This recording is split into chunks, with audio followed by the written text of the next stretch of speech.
Hi there, and welcome to the Play Therapy Circle.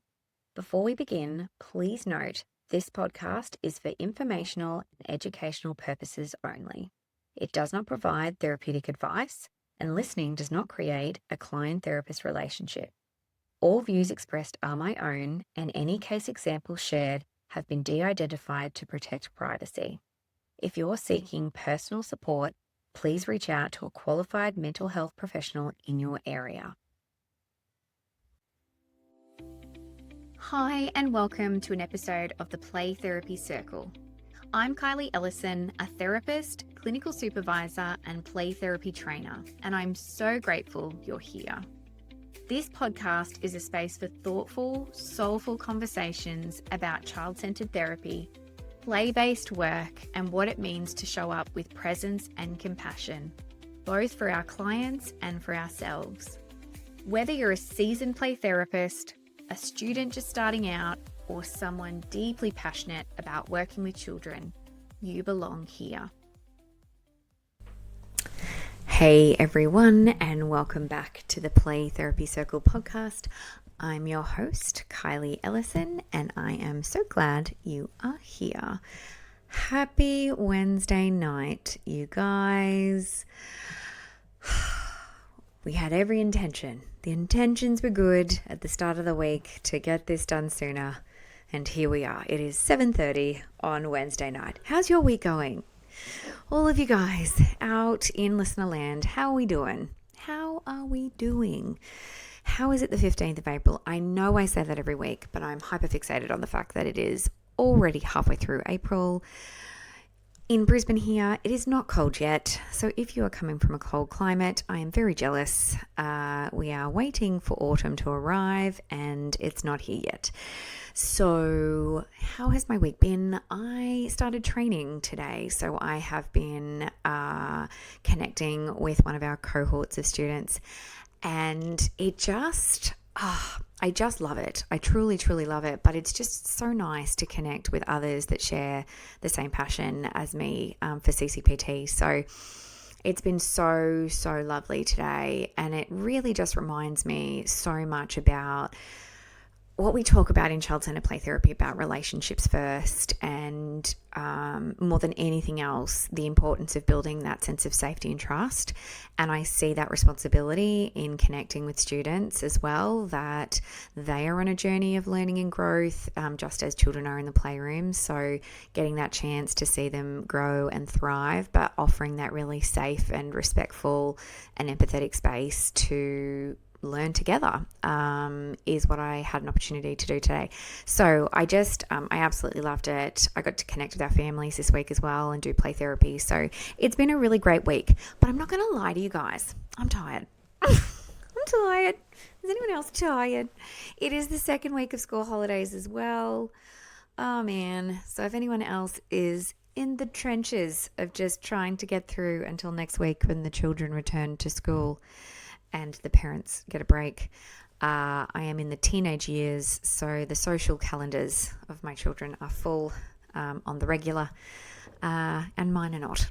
So I love that for them, that they're busy. But we have a podcast to record, you guys. We have a podcast to record. I need to, again, acknowledge our beautiful and amazing and supportive international community here, guys. We're only at episode 38, but we have now grown to 65 countries internationally that listen to the podcast. So if you are listening from anywhere outside of Australia, you are so welcome here, and we are so grateful that you have found us. And I really hope that this content and information that we share is resonating with you guys too, as much as I hope our incredibly dedicated Australian community is loving it as well. So thank you to everyone, Australia, internationally. I think our top listeners are obviously in Australia. We love that. In the United States is the next biggest group of listeners. So thank you and welcome to anyone listening to us from the US. I think it's then the UK and Ireland, and I think it's Japan and New Zealand. So any of you guys listening from those countries today, hello, and thank you for your returned commitment to listening to my podcast. I am so grateful that you are listening. So thank you so much for the support.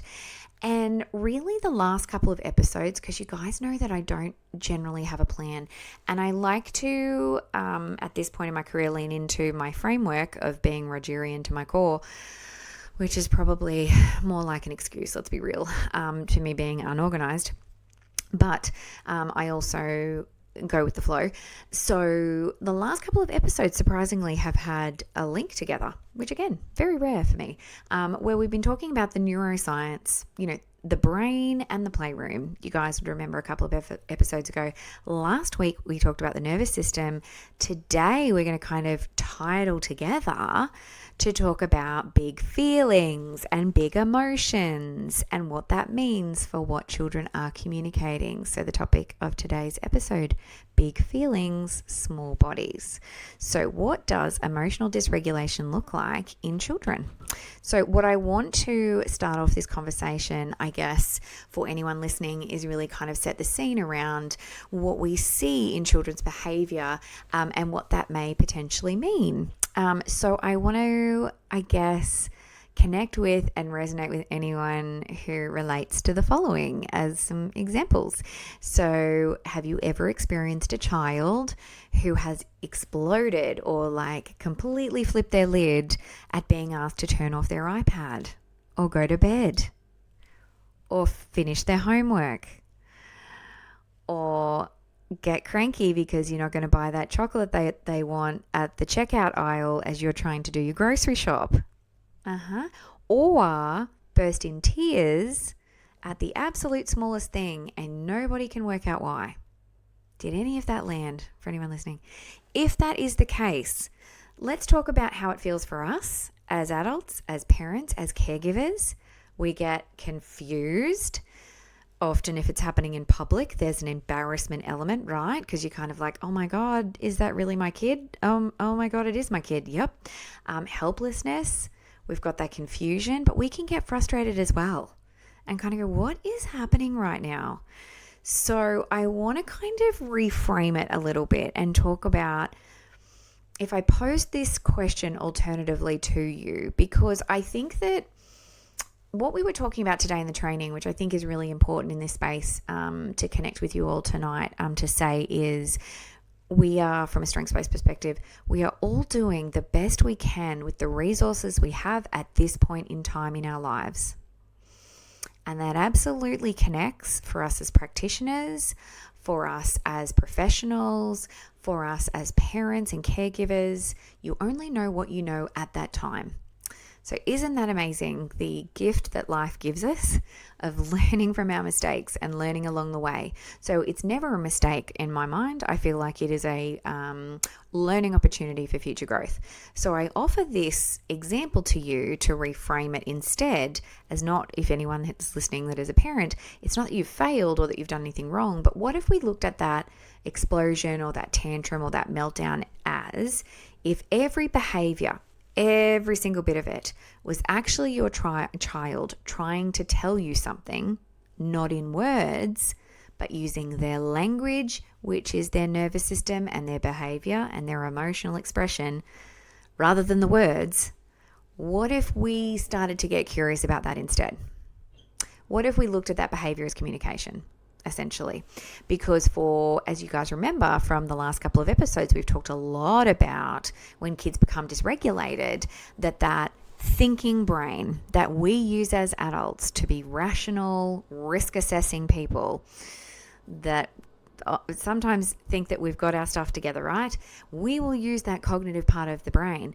Children, when they flip their lid, when they're throwing a tantrum, when they're having a meltdown, that is offline. You guys, offline, does not exist, isn't in operation, out of service, out of order, right? So when we have what we call emotional dysregulation, it's a very kind of jargony word that we use in the therapy space. What am I talking about at a basic level when I'm talking about emotional dysregulation, those meltdowns, those tantrums? It's when the child's nervous system is overwhelmed beyond its capacity.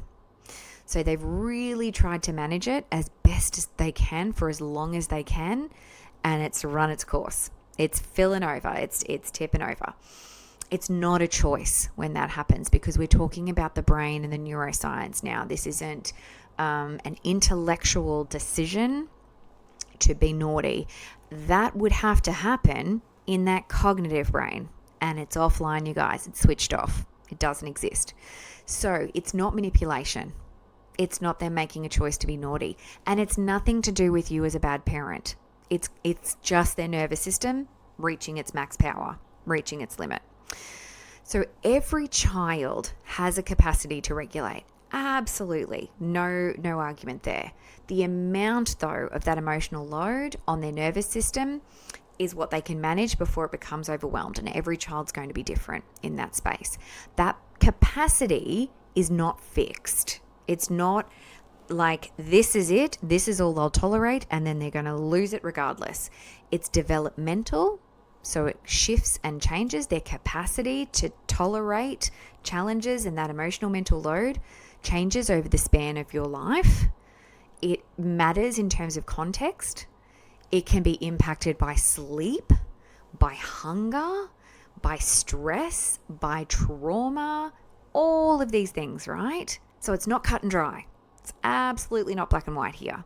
There is so many factors that can go into what makes each child unique, which is why when I meet with parents to begin the process of child-centered play therapy, I will never give a definite number of how many sessions they're going to need to work through their therapy, because absolutely every child is different in that space. Their challenges, their experiences, and their growth is individual, and it's the same in terms of their capacity to manage that emotional load. So a child who manages well on a good day may completely fall apart on a day when they're tired, overstimulated, or they've literally been trying to hold it together all day. So everyone knows about that analogy of that falling apart at home phenomenon, where they've literally held it together all day, presented at school like they've been flying under the radar, not really kind of impacting too much anyone else's day, and then they come home and collapse and offload and dysregulate and have a meltdown and fall into a puddle of tears. That's very much around the fact that for children, they're going to do that at home where they feel safe. That's the key part, right? That they're not going to be able to do that if they don't feel seen and heard and held. We do that in play therapy because we invest that time in that warm-up stage for them to feel that sense of safety and trust. They are not going to move to that second stage of play therapy until they know for sure that we as the play therapist have a room and a space and an environment and a therapeutic relationship that is going to offer that safety. It's the same in that parent-child relationship as well. So I really want to distinguish that dysregulation component from misbehavior, from them being naughty. It's not the same thing. It's just not. When we're talking about children who are being naughty, you're talking about a regulated child who makes a choice. A child who is calm, regulated, and makes an intentional decision. A dysregulated child is where their nervous system has taken over. That rational brain is offline. It's out of order.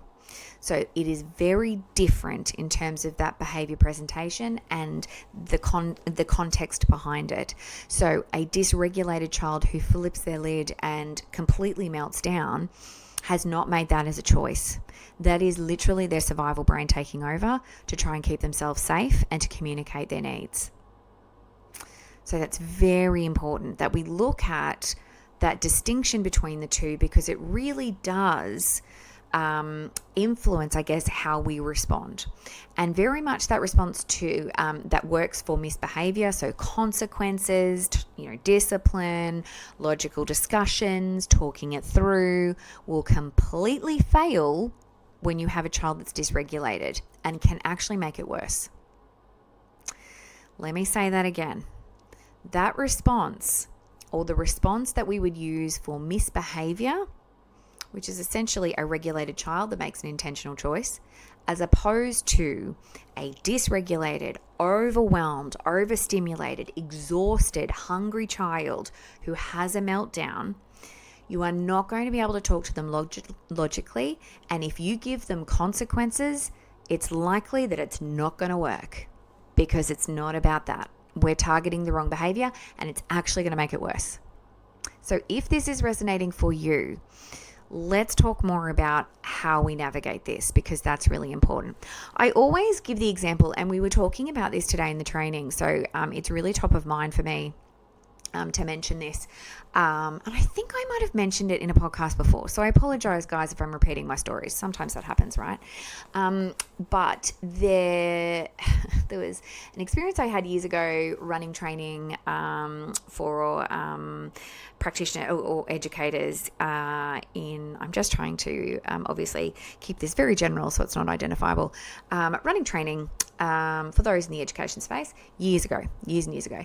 And they were talking through, obviously, the process of managing children who become dysregulated, who lash out, who essentially have tantrums or meltdowns, and, need to then have this behavior addressed by the school, and this process of talking to them afterwards, asking them what they did wrong and what they're going to do differently next time.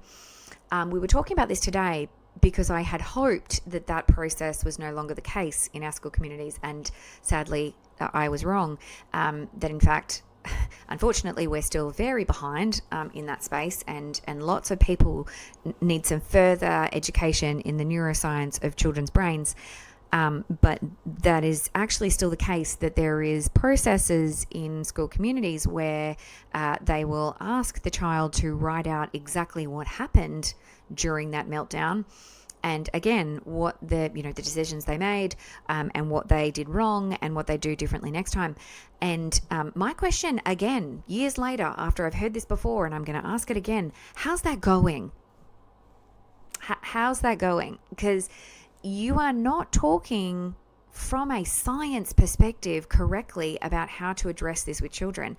Because I feel like when we talk about emotions and regulation, that often it's dismissed, and people will say that's just an excuse. They're just being naughty. They're making a decision to be intentionally naughty. It's not actually showing informed understanding of the brain. When we say that, you guys, I'm very passionate about this because I think education is power. We do this in our professions, right? It's important for us to upskill ourselves. This is our calling as play therapists, to educate members of our community, because children's brain of thinking is offline. So I made the joke in the training today, and unfortunately, I'm probably half true with this, sadly, is if you asked a child who's had an epic meltdown to write down the sequence of events and what they were thinking and the choices they made and what they do differently, it probably would just say, I blacked out and then the teacher came over. Like, the amount of content is just not going to be there because it doesn't exist, because the brain isn't there. So I really would love to hear from folk that are listening to this and are thinking, no, I disagree. I think that my child is just simply being naughty and choosing to make the wrong decision.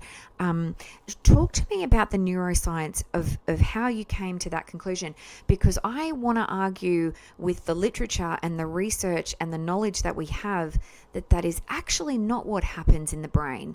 So I hope that eventually that information will infiltrate our education system to better support our kids from a developmental point of view, because our kids need that advocacy. Because they don't have the words, because their frontal cortex is not fully developed until 25 years of age, which is why under 25s are not assessed, are not insured in the same way that over 25s are, because even insurance companies recognize that under 25s do not have the ability to assess risk competently. They don't have the ability to be rational. They don't know how to assess consequences and outcomes. Ta-da! I am very passionate about this, you guys. Very passionate. I want to hear from those naysayers and the doubters, because I have a rigorous conversation to share with you. What I think is really important here is again to understand that all behavior is communication. So when kids are communicating to us through their behavior, they are communicating to us an unmet need. And we're going to talk about how parents can meet that need to have success in being able to reduce those meltdowns, to be able to cope better with life, and to have a happier household, because that's the goal, right? Parents don't want to feel miserable. Children don't want to feel miserable. But if we do the same thing, we get the same result, right? We know that. So here's some alternatives. And what I want to dive into right now is this idea of what is that behavior communicating in response to being dysregulated, to them flipping their lids, to them having that thinking brain offline. What are the different responses that they're communicating with? So we have 4. So let's unpack it together. The first one is the explosion, which we call the fight response. So we're going into that fight or flight kind of analogy here. The explosion is the fight response. What does that look like? Meltdowns, tantrums, hitting, kicking, screaming, throwing things, saying hurtful things. What the adults might see from your adult brain is manipulation, bad behavior, maybe a spoiled kid. But what is actually happening from a neuroscience perspective, guys, because all roads lead back to the science, right? What we are seeing in real time with a child is the sympathetic nervous system mobilized for fight. The child is in survival mode. If you see a child that is in fight mode, they are in survival mode. Their brain has gone offline, their thinking brain has gone offline, and their fight or flight, their bottom brain stem is trying to keep them safe and alive at this point. They are so overwhelmed with feeling like they are threatened, they are at risk, that their brain steps in to say, I got you. I'm going to keep you safe. Let's go absolutely back to basics, and I'm just going to fight. What does the child need in that moment? They need a regulated presence, not consequences, not explanations. So if you see a child who is in that fight response, they need safety and they need a regulated presence. Okay. Expression number 2 is called kind of the bolt or the flight response. This looks like them running away, hiding, refusing to engage, leaving the room, putting up walls. What do adults see from an adult brain perspective is rudeness, shutting people out, being a little bit distant. But what's actually happening is the nervous system that regulates our emotions has chosen flight this time instead of fight. So they've recognized, the bottom brain stem has recognized, to keep this child alive, we need to distance from others to keep ourselves safe, to keep ourselves alive. What do they need in this moment is pursuit without pressure, presence without demand. It is when we have this presentation of children who shut down, the worst thing we can do is keep asking them questions. Are you okay? What's going on? Why are you not talking? You okay? What's happening here?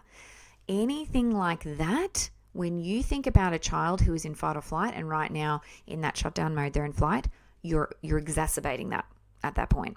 We're not making it better. They need us to be present without that demand. Whew, okay. Expression number 3 here, we're talking about flood, which is that emotional overwhelm. What does that look like? A child that is crying hysterically, inconsolable distress, sensitivity to everything. It feels like you're walking on eggshells, tearfulness at the absolute minimum things. What adults will describe this as, that aren't educated like us in the circle, you guys, who just haven't listened to the podcast yet, that this sounds like or looks like to them, they're just being overly sensitive, or they're just being attention seeking, or they're just being dramatic.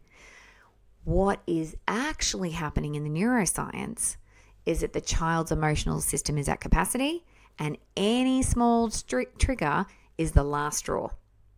It's not anything to do with anything else other than trying to, again, keep themselves safe. So what does that child need in that moment? Validation without minimizing it. I can see you're feeling overwhelmed right now. What did I do in that statement just then?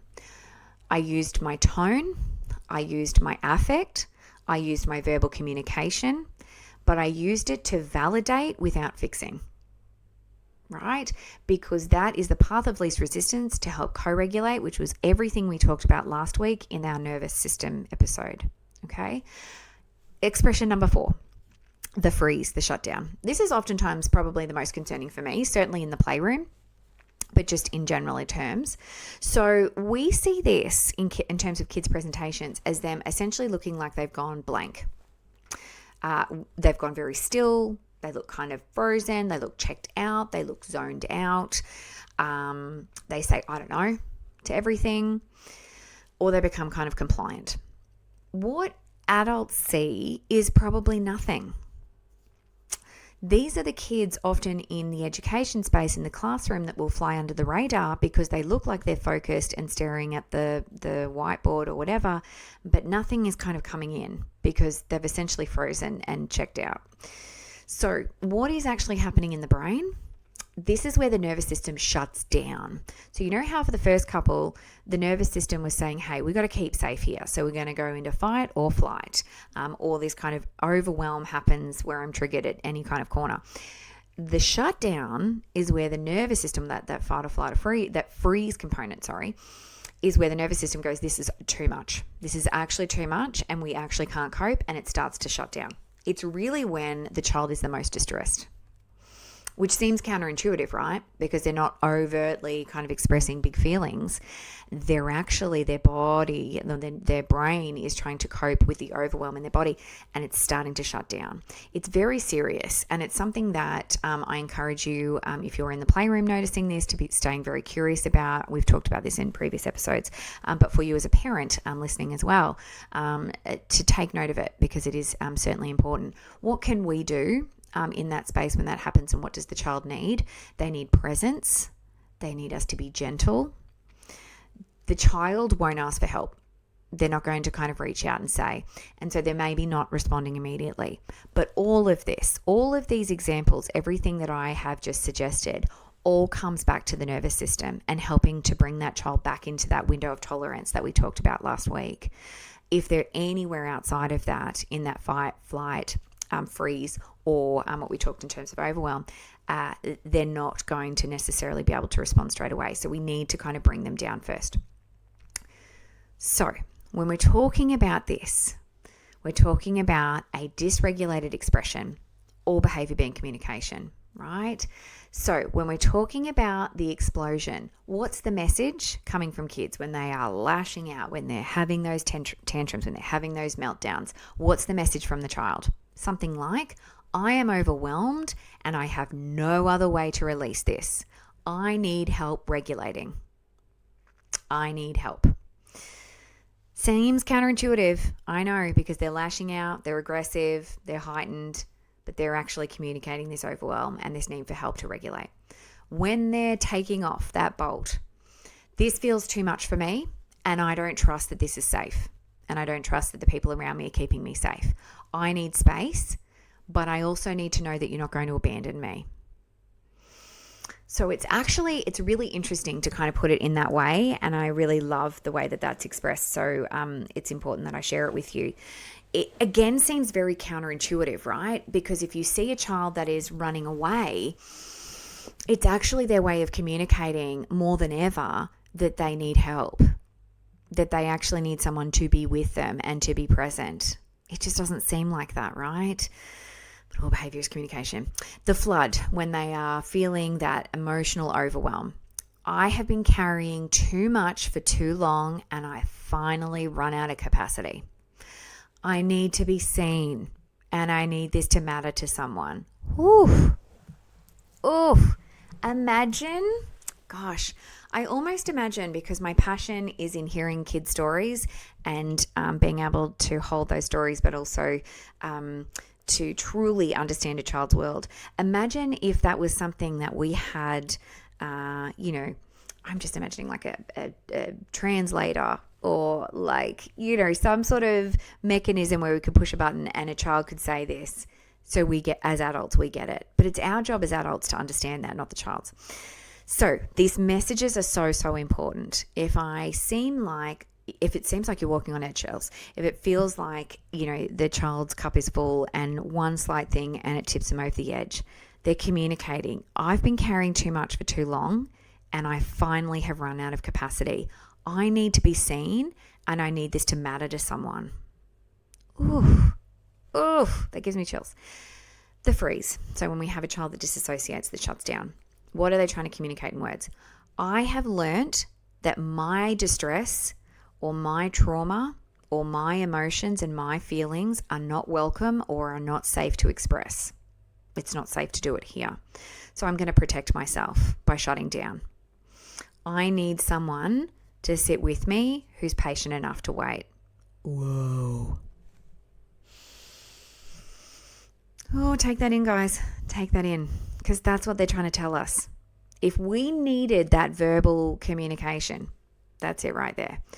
So what are they trying to tell us is their unmet needs. It's safety, connection, to be seen, and that they're struggling with their capacity. So what do we do in the playroom? We have a consistent environment. I am the same play therapist that sees them every week at 2:00 on a Tuesday. The room looks exactly the same week after week. The toys are in the same spot week after week. What does that create with that predictable and consistent environment and routine? Safety, the first one. The attuned therapist. We invest as play therapists so long in that warm-up stage, in that first stage of play therapy, to build that connection of safety and trust in that therapeutic alliance so they feel connected with us, so they can then go to those deeper feelings. There's the next one. Empathetic tracking. Gary Landreth says, I hear you, I see you, I understand, and I care. That's helping children to feel seen and heard. Making meaning in play therapy, so many tools that we use in our toolkit, right? And that non-directive aspect of the work that we do offers that space to help co-regulation to occur and for children to build their own capacity for emotional regulation. This is why we do what we do, you guys. There are so many reasons. There's so many reasons. So what can we do? And especially if there's anyone listening who is a parent or any adult, whether you're a play therapist, parent, caregiver, educator, anyone listening that wants to have some of those tools in those toolkit to get started. If some of this has resonated for you, I want to offer you some takeaways because that's so important. And I hope that this message has reached those who are maybe really struggling in this space and just really want to hold that hope for their child for a better future. I always say that children don't want to feel, if you are really struggling with a child's big emotions, children don't want to feel distressed. They don't want to feel unhappy. They don't want to feel uncomfortable. They don't want to be in this space. They want to feel better. And adults do too. Adults want that for their child as well. So what are some of the things we can do? During, obviously, that dysregulation, that overwhelm, where they go into that fight, flight, overwhelm, or freeze, stay regulated yourself. You cannot regulate a child if you are not regulated yourself. You cannot regulate a dysregulated child if you are dysregulated. If you are flipping your lid while your child is flipping their lid, you are going to get nowhere. I am so brutally honest today, you guys. This is either going to resonate for some people or I've potentially lost some listeners. Sometimes this is the hard truth that people don't want to necessarily hear but need to hear when we're talking about what children need. Because the path of least resistance is to understand what children are trying to communicate so we can offer them a space to address that so we can get to those good outcomes. So what's the first avenue here? We have to regulate ourselves. Breathe. Oof. Slow your body down. Notice your posture. I've been talking to the team about this week. It's wild. If you can, notice, are you hunched over or are you more pushing kind of your shoulders back, your head up? Because that is that state of you going from fight or flight yourself into more of a regulated state as an adult. Because that's our job as adults, to be bigger, wiser, stronger, kinder, right? From a circle of security point of view. Breathe. Slow your body down. This isn't passive. This is the goal. This is what we do in the playroom, because we stay regulated with the child, even with their big emotions, to help to hold that space for them. Less is more, you guys. Don't throw more words at a child when they're dysregulated. Fewer words, softer tone, slower movement. A dysregulated nervous system is already overwhelmed. Adding more input is going to make it worse, you guys. So get quiet. Get low and slow. That sounds like, for anyone who's done, oh my gosh, my neurodivergent brain wants to go elsewhere. In Australia, I think, or it might be more internationally, I'm not sure, when they talk about evacuating in fires, get down low and go, go, go. I don't know if that actually connected for anyone. It's like 8 o'clock at night now and I'm exhausted. So I'm going off on a tangent, you guys. Oh man, if you are still here, thank you. Thank you for following along. I promise I get to a point. I have a feeling that probably the listeners that do actually stay connected are also our neurodivergent folk who can follow my convoluted trail. Okay, let's get back to it. Get quiet. That's where I was. Get quiet and get close if the child will allow it, but just stay calm, slow, calm tone. Okay. Presence over problem solving. When your child has flipped your lid, don't try and problem solve. Don't try and reason.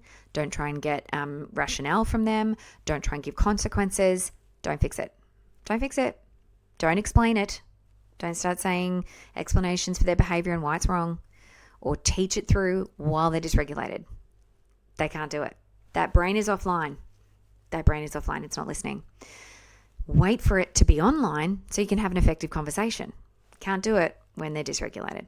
I'm here. I've got you. That's all you need to say. Stay calm. Stay quiet. Stay patient. I've got you. I'm here when you're ready. Notice how my tone changes. I go a little bit calmer, a little bit softer, because that's important. After the meltdown, after the tantrum, after they finished having that explosive episode, or when they finish running away, when they've finished kind of having those triggers of emotional overwhelm, when they come back to you and they're not so disassociative. This is the moment for connection, not correction, you guys. Approach with curiosity, not the consequence. Okay? A acknowledgement of, oof, that was really hard. Are you okay now? You okay? That was a lot. That was a lot. That was some big feelings. Before you start talking to them, just connect, reflect, and validate. If there is a need for consequences, and guys, it's on the fence here, because if we're talking about a triggered, dysregulated state or a meltdown, very often it is not, as I said at the beginning of this conversation, about them being naughty. If you have a regulated child that makes a choice, that may involve, obviously, at your discretion, and I certainly don't like to tell people how to parent, but that may then be where you talk about natural consequences. We address it and let it go. Address it and let it go. Because a week in a child's world is so much stuff. So while you as the adult might be holding on to it for weeks later, it's not top of mind for the child. They've had about 50 other things happen in their week. In that week. So avoid lengthy processing conversations. The nervous system needs time to recover. So even if they've come back down, they've had this explosive episode and they've come back down and they seem calmer, give them a minute, you guys. Let's not dive into consequences. Give them a sec. Give them some time to regulate. They need a minute to recuperate. They're exhausted, because their nervous system has gone into fight or flight or freeze. Oh gosh, it is really late. Fight or flight or overwhelm or freeze. And that takes so much energy out of the body. They're exhausted. The amount of kids that I know that I've worked with in play therapy over the years who have such big emotional expressions, who talk about big feelings, who might become triggered in the playroom, who I help to regulate. The amount of kids then, especially the younger kids, who then get in the car and sleep on the way home, I've lost count. I've lost count of how many children, of parents that will describe that experience after therapy. It's literally exhausting for them. So let's work at their pace. We want to build capacity. All parents have the absolute best of intentions that they want to equip their kids with the ability to be able to navigate life as they grow up. And we want them to be happy, healthy kids, right? And we want them to be, kids that, enjoy life, who have positive social relationships, who are able to navigate their community, jobs, all of those things, right? We have all of that best of intentions. So we want to build that capacity because that's important. How can we do that as parents to do that in a way that doesn't necessarily involve instruction, verbal instruction? Predictable routines. I feel like I say that a lot to parents. We're really talking about going back to basics, you guys. And we were talking about this today in the training as well, because I really am in the business these days when I'm connecting with my families of really going back to basics, because I actually think that's what our families need more than ever. Because we're all tired, we're all overwhelmed as parents, all overscheduled, and giving them 50 more strategies is not going to help them. And no one gives them 50 strategies. I'm over exaggerating. But giving them tools and homework and things to try is so overwhelming for parents as well. So let's talk about the basics. A predictable, consistent routine helps regulate their nervous system. Ta-da! Co-regulation practice. Moments of calm connection. Even if it's just 10 minutes of just playing with your child, spending time with your child. This is probably going to kill some of the parents listening. And I don't mean that literally, I mean that figuratively. To have an opportunity for 10 minutes to sit with your child and not ask one question. That is presence, you guys, where we just sit with the child and observe them and observe and connect with them in a way that is led by them, as opposed to our own agenda or asking our own questions or directing with our own activities. Just being with them. 10 minutes. I say in lots of different ways. I was thinking of the different times I use this, obviously in training with parents and when I'm doing filial, is the suggestion around 30-second bursts of attention. I think I might have talked about this before, you guys. 30-second bursts of attention. If nothing else, if a parent for 30 seconds can put down their phone, turn it on, do not disturb, and literally just sit and look at their child for 30 seconds. It sounds very very simple and, not very, what's the word? I'm losing my words tonight. Rudimentary. It's very, that seems too basic, right? For our parents who are literally in the trenches, that can be the hardest task for the week, is just doing that. So starting off small with our expectations for us as play therapists to the parents and caregivers that we serve. 30-second bursts of attention. 10 minutes of child-led play. Naming emotions without judgment. It feels like, or it just seems like you're really overwhelmed right now. You've got some big feelings right now. I'm not judging it. I'm not trying to fix it. I'm not asking questions. I'm not trying to direct it. I'm just naming it. And also, as adults, as parents, as caregivers, certainly for us as play therapists, this is our job, but for anyone else, if you're noticing these big feelings and big emotions and big reactions and big behaviors that we've talked about earlier, seeking support.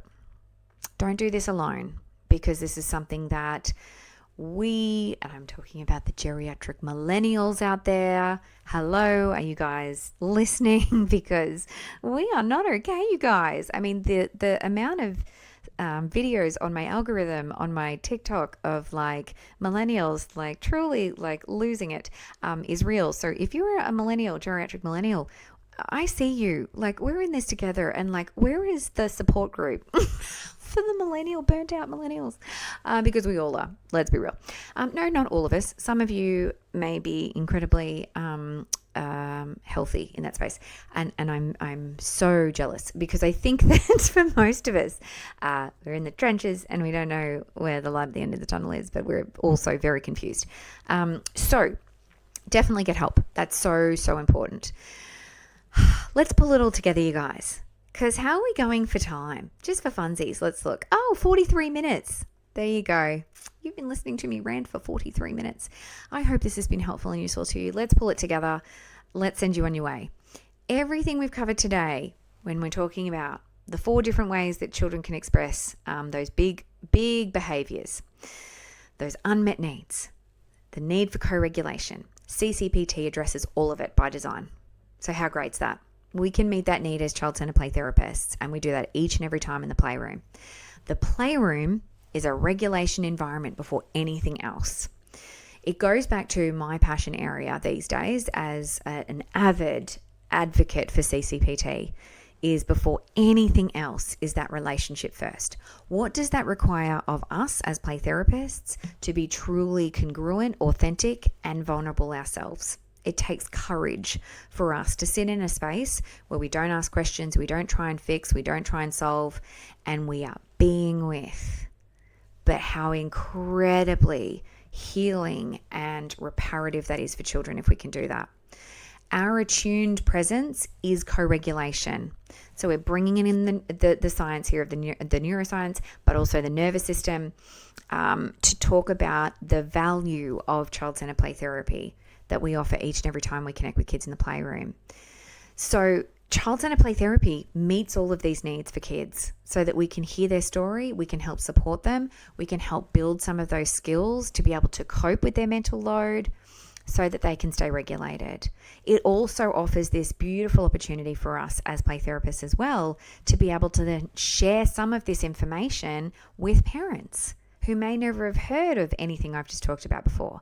If you are a parent listening to this and have gotten to the end, have I traumatized you with my passion about regulation and co-regulation? I hope I haven't.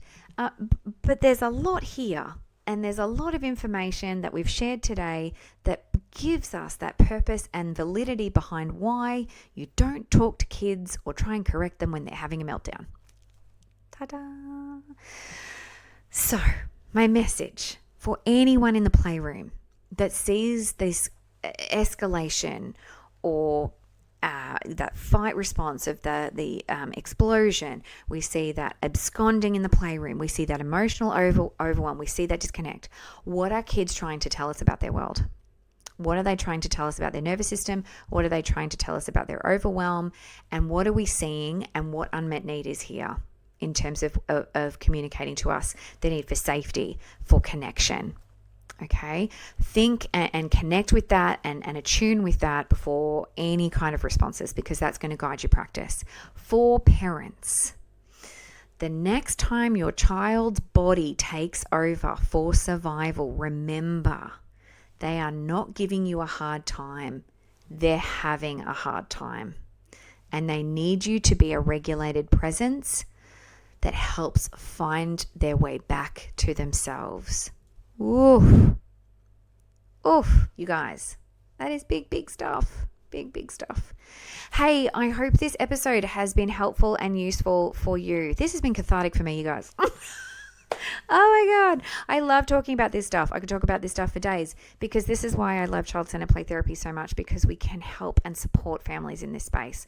So what an honor and a privilege that is. I hope that you've enjoyed this.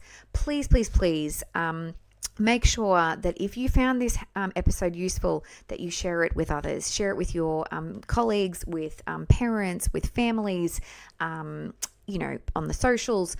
Again, I use the because I'm a geriatric millennial, and that's what we say, the socials.